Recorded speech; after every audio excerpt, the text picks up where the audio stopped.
sa gagawin ko na. Gigi, take to. Alright, sige. Huwag na ang words ay. Okay. Good. Hello guys, ako nga pala si MJ at ngayon guys ipapakita ko sa inyo kung paano mag-upgrade ng memory sa Asus Zephyrus GA401II. At yung memory na gagamitin natin guys is 3200 MHz. Tapos 16 GB. Ayaw mag-focus. Ayaw. Basta yun guys, 3200 tapos 16 GB. So simulan na natin guys. Panira ko guys. MJ take here daw guys. Shout out boards. Opa. Wala edit. Diretso na words. Isingit natin mo muna ang alam so. Para skins boy ba? So simulan na natin ang pagbubukas guys. So ito pala yung ano guys oh, unit. Maliit lang siya guys pero napaka power na laptop na to. Gaming laptop. So yan.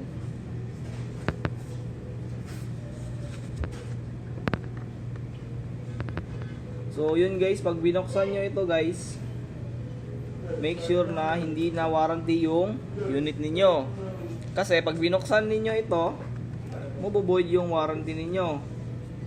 Mas mabuti kung doon na lang sa service center natin ipagawa para yung warranty hindi siya maboid.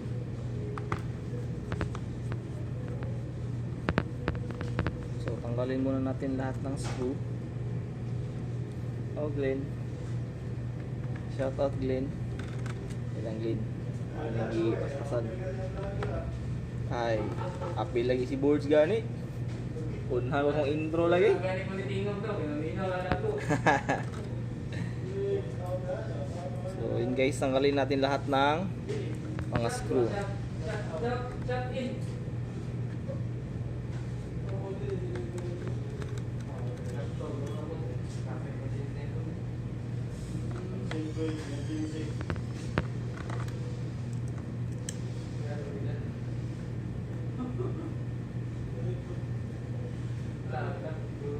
Okay, isa naman nyo eh. Isa na guys, yung magnet ko guys.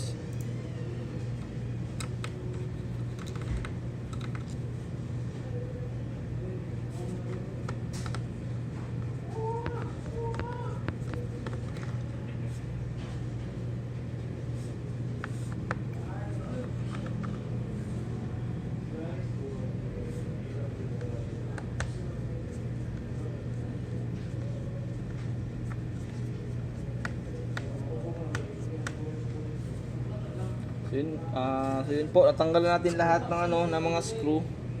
So may isang screw na nakaangat lang para dito tayo magsimula.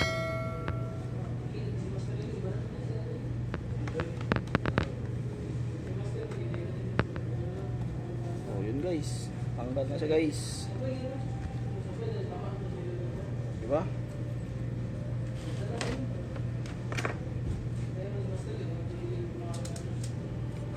Bigaw ko lang eh. So ito yung mainboard ni guys. Yan. So medyo marumi. Linisan na lang natin guys.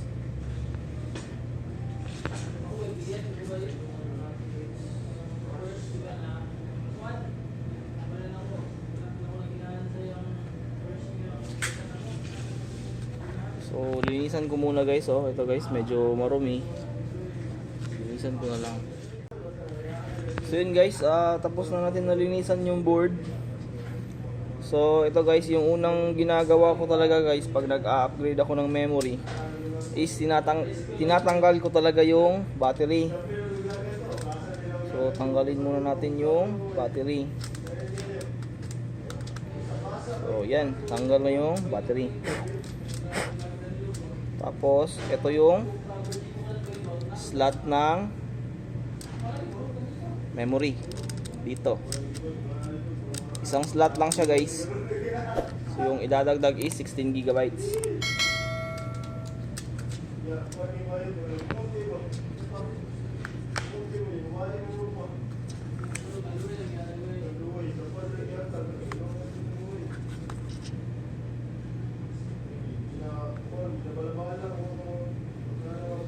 So yan.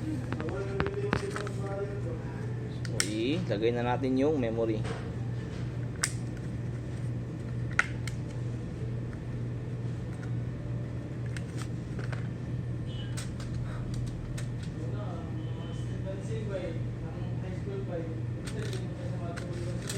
So guys, kita ba? Sensya na guys, wala kasi akong wala akong manupad. So ganyan guys, ganyan.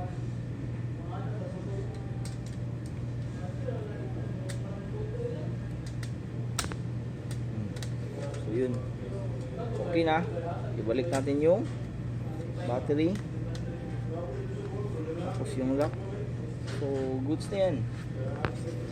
Subukan natin paan na rin bago natin ibalik yung bottom case.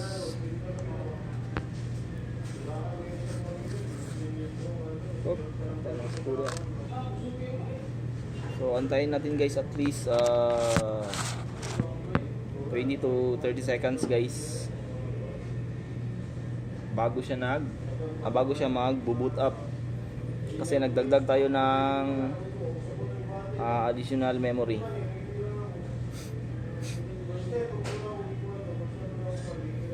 So yun guys, nag-boot up na siya. Punta tayo sa BIOS. So yun, yung total memory niya guys is na, ayaw gumana ng touchpad 24 gigabytes of memory. Grabe. Ayaw, hindi gumagana yung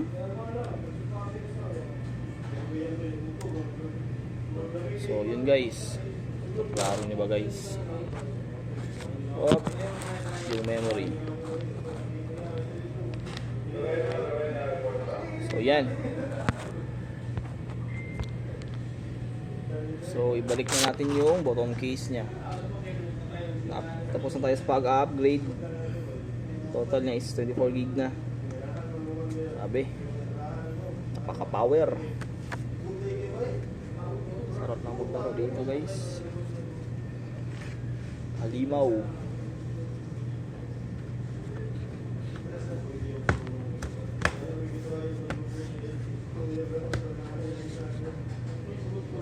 So, balik na natin yung mga screw.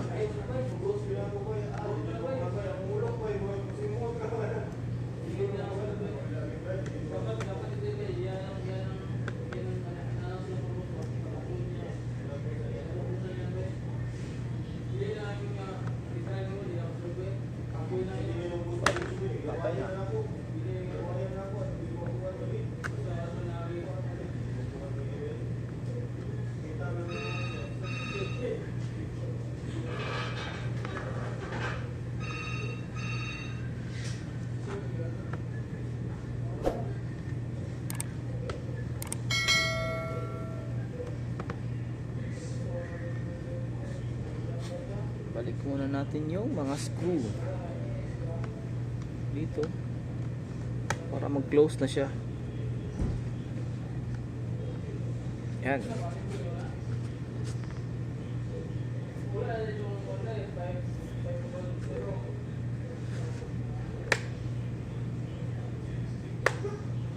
Yan. Close na.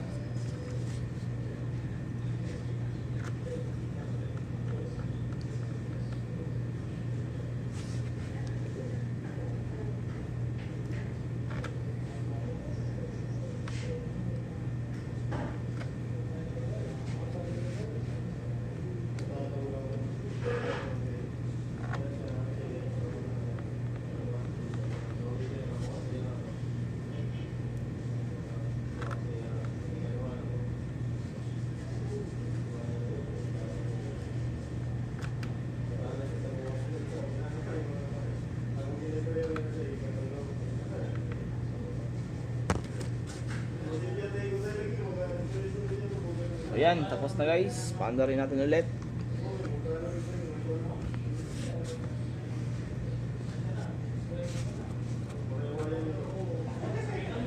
Punta tayo sa BIOS. So yun, tapos na. Yung specs pala neto guys is Ryzen 7. Tapos yung video card niya is GTX 1650 Ti. So yun na po. Tapos tayo mag-upgrade ng memory.